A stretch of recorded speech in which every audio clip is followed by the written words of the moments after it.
अस्सलाम वालेकुम first year. आज आपको एक नए लेक्चर में खुश आमदीद कहता हूँ। आसिम सऊद चौधरी आपके सामने मुखातिब है। आज हमारा जो लेक्चर है वो लेक्चर नंबर 7 और आपके साथ हमारी आखिरी ऑनलाइन क्लासेस हैं। May be if vacation extended तो मुमकिन है कि फिर आपको अपकमिंग वो भी मिलते रहेंगे। So what we are going to study, we are going to discuss today, it's the method to write an application. Students see from our childhood हम जो है वो कंटिन्यूसली एप्लीकेशन लिखते रहे और हमारा पैटर्न जो मेथड एक ही होता था कि टू द प्रिंसिपल और I beg to say and sick leave and that and I know this kind of thing I already have discussed in class first year B. तो आज फर्स्ट ईयर ए के साथ नहीं हुआ था, फर्स्ट ईयर बी के साथ भी आज चलो थारो और एक ऑन रिकॉर्ड चीज़ होगी जो उनके पास मौजूद होगी कि एप्लीकेशन राइटिंग का जो है मेथड वो किस तरह किया जाता है। तो application writing which is compulsory for your exam prospective. तो चूँकि हमने पहले भी कहा है कि हम लेटर पोर्शन को स्किप करके उसके जो आर वाला ऑप्शन है यानी एप्लीकेशन राइटिंग वाला हम उसको पिक करेंगे। तो एप्लीकेशन राइटिंग जो है वो इसलिए भी ज़रूरी है क्योंकि आपकी जो अपकमिंग जो प्रैक्टिकल लाइफ है वहाँ पे भी आपको कहीं ना कहीं एप्लीकेशन लिखने की ज़रूरत जो है वो as compare to letter writing उससे ज़्यादा ही पड़ती है। तो हमारा चूँकि मोड ऑफ रिक्वेस्टिंग जो है वो एप्लीकेशन ज़्यादा बनेगा, ठीक है, इसलिए हम एप्लीकेशन को इंपॉर्टेंस देंगे for the exam purpose also. तो सबसे पहले वही टिपिकल हमने टू लिखना है, इन्वर्टेड कामा टू इस साइड पे करके आगे द प्रिंसिपल, ठीक है। Now the principal to the principal और आगे साथ लगा लेना हमने कॉमा। गुड। आगे है जी अस्करी कैडेट कॉलेज। आपका ओबियसली अपने कॉलेज को ही नाम देना, अच्छे से कोई फ़र्क नहीं पड़ता। स्टूडेंट्स कहते हैं कि हम कॉलेज ये भी नहीं, आप कॉलेज का नाम ही लिखें, ठीक है, क्योंकि आपके पीछे जो है वो किसी तरह की कोई लीगल उन्होंने कोई प्रोसीडिंग नहीं करनी कि आपने नाम क्यों लिख लिया है। आप अपने कॉलेज का नाम ही लिखेंगे, अस्करी कैडेट कॉलेज, यहाँ पे कॉमा, ठीक है। आगे चूँकि आपने वो लोकेटेड कॉलेज की तरह वो सिटी आपने मेंशन करना है which is colour car and then full stop. यहाँ तक आपका ऑलमोस्ट हेडर बन जाएगा।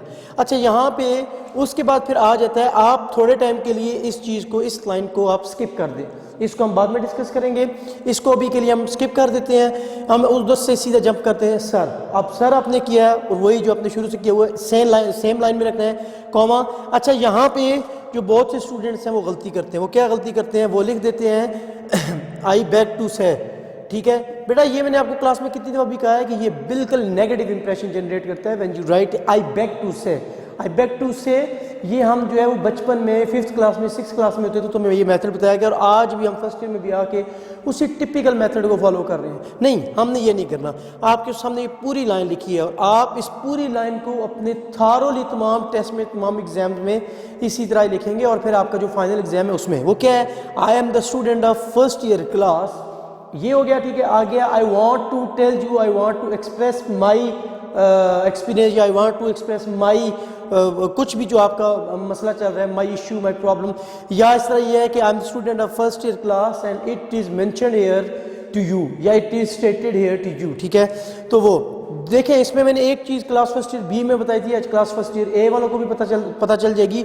वो ये कि अगर तो आप किसी एमरजेंसी सूरत हाल में अगर आप प्रैक्टिकली, ठीक है, क्योंकि ये हम एग्ज़ाम प्रोस्पेक्टिव से हट के भी बात करें तो प्रैक्टिकली अगर किसी इमरजेंसी की सूरत में आप किसी ऑर्गेनाइजेशन में काम कर रहे हैं, if you want a leave of a day और 2 डेज़, तो वो इमरजेंसी क्राइसिस में तो आपने क्या करना है? इट इज़ मेंशन्ड, ऐसा बताया जाता है, ठीक है। और अगर आपने प्री प्लान्ड वेकेशन के हवाले से कोई अपनी एप्लीकेशन लिखनी है तो वहाँ पे आपने क्या करना है? इट इज़ स्टेटेड, ठीक है। वहाँ पे आपने फैक्ट बताने हैं, जो आपकी ग्राउंड रियलिटीज़ हैं कि आपको छुट्टी क्यों चाहिए, वो आपने उनको थारोली बतानी है। मेंशन ये है कि आपने वहाँ पे उनको लिखना है, मतलब तकरीबन ऑलमोस्ट सिमिलर है, लेकिन सिचुएशन के हिसाब से हमने दोनों लफ्ज़ को, उनकी ड्राइंग जो है वो सेपरेट कर दी है, ठीक है। तो एमरजेंसी के लिए हमने क्या करना है? मेंशन, ये आपकी एग्जाम पर्सपेक्टिव से हट के मैं फिर से आपको बता रहा हूँ। और स्टेटेड जो है ये आपकी अगर प्री प्लान वेकेशन है उसके लिए हमने क्या करना है? वर्ड स्टेटेड यूज़ करना है, ठीक है। अब फिर उसके बीच में हमने उसमें जो बॉडी ड्राफ्ट है वो बनाना है। ये जो लाइंस यहाँ पे आपको स्लैशेस की सूरत में आपको दिखाई दे रही हैं, इसमें हमने पूरा बॉडी ड्राफ्ट जो है। अच्छा, यहाँ पे एक और चीज़ भी है, चूँकि आप 7th 8th 9th या 10th स्टैंडर्ड में नहीं है, यहाँ पे आप फर्स्ट ईयर में हैं, तो आपको इसमें 10 मार्क्स मिलने हैं। तो 10 मार्क्स मिलने के लिए ऑब्वियसली जो है वो आपसे जो एग्जामिनर है वो आपसे ज़्यादा जो कंटेंट है वो एक्सपेक्ट कर रहे हैं वो ज़्यादा क्या हो, 1 2 3 4 5 6 एटलीस्ट 6 से 7 लाइन आपने उसमें बॉडी में पूरी लिखा हो। देखिए ना, आप अगर छुट्टी मांग रहे हैं तो आपने सारे सर्कमस्टांसिस को उनके सामने रखना है, सारे हालात को उनको बताना है, ठीक है। ये तो नहीं हो सकता कि I am ill and I want 2 days leave, ठीक है, ये नहीं होता। वो ये चूँकि एक बिल्कुल चिल्डिश बिहेवियर हो जाता है, ये हमने 5th या 4th क्लास 4th स्टैंडर्ड की जो एप्लीकेशन है हमने वो वहाँ पे फिल नहीं करनी।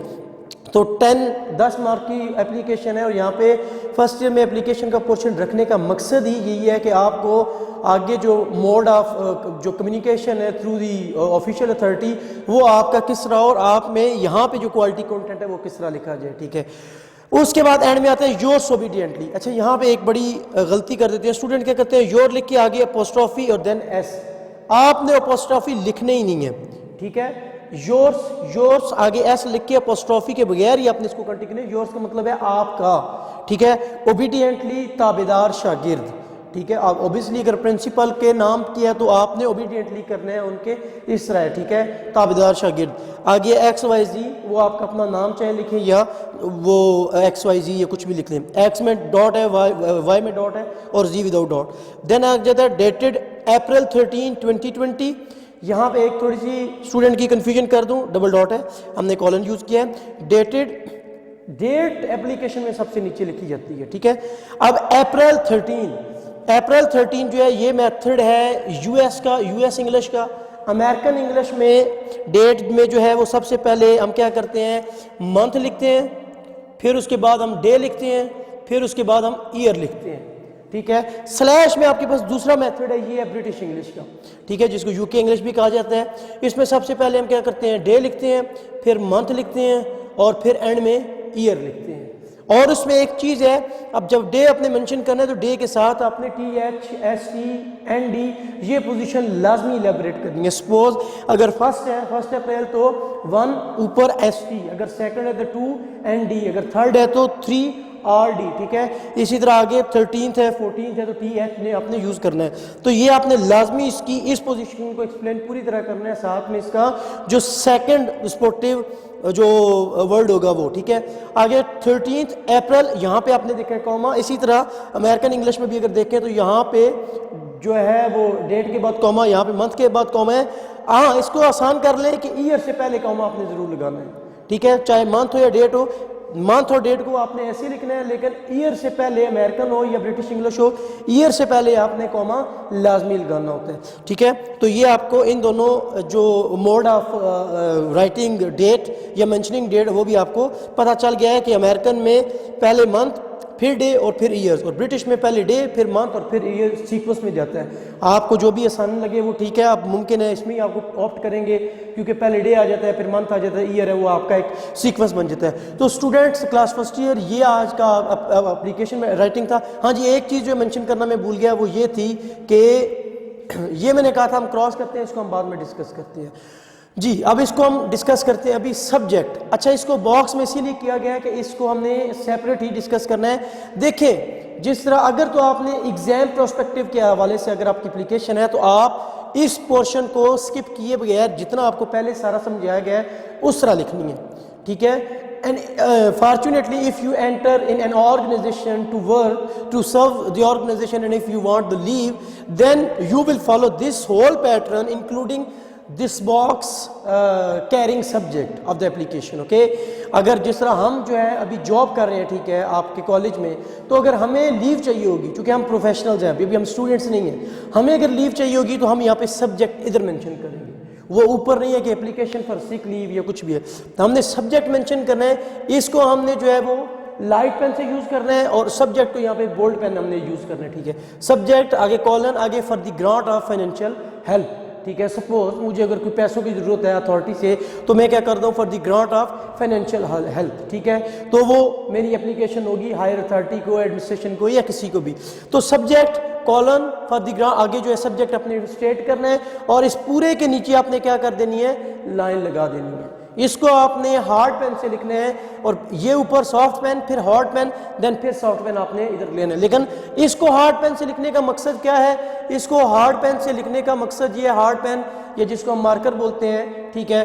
तो मकसद ये है कि जब एप्लीकेशन जैसे ही अथॉरिटी के पास पहुंचे, उनकी पहली जो नज़र है वो सब्जेक्ट पे पड़े, सब्जेक्ट पे पड़ गई, उन्होंने फिर एप्लीकेशन को यहाँ से तो चलो ठीक है मेथड, फिर यहाँ से थारोली वो उसको स्टडी कर लें। तो ये जो है ये आपके विदाउट एग्जाम प्रोस्पेक्टिव है, ठीक है। या आप प्रोफेशनल लाइफ में एंटर होते हैं तब, या सपोज चलें आप स्टूडेंट ही हैं, तो आपने प्रिंसिपल साहब से, रिस्पेक्टेड प्रिंसिपल साहब से आपने अपनी छुट्टी लेनी है, कोई शादी पे जाना है या कोई इस तरह का सिलसिला है, तो तब आप सब्जेक्ट वाला मोड आप लाजमी इस्तेमाल करेंगे, ठीक है। तो बाकी एग्जाम प्रोस्पेक्टिव के लिए आपकी बुक में भी अभी तक उन्होंने ये किया, उसमें इम्प्रोवाइजेशन नहीं की। तो आज हमारा एप्लीकेशन मेथड जो है पैटर्न आपके साथ मुकम्मल होता है, और ये हमारा ऑनलाइन क्लासेज आपके साथ आखिरी क्लास थी। इसके अलावा आपका किसी तरह कोई सवाल है, किसी तरह का कोई मसला है, परेशानी है, ना सिर्फ इस लेक्चर की बल्कि बकिया तमाम लेक्चर्स की अगर कोई मसला है तो आप कमेंट बॉक्स में अपने जो क्वेश्चन है वो ड्रॉप करें, इंशाल्लाह ताला आपको उसका आंसर ज़रूर मिलेगा। So till then thank you so much, Allah हाफिज़।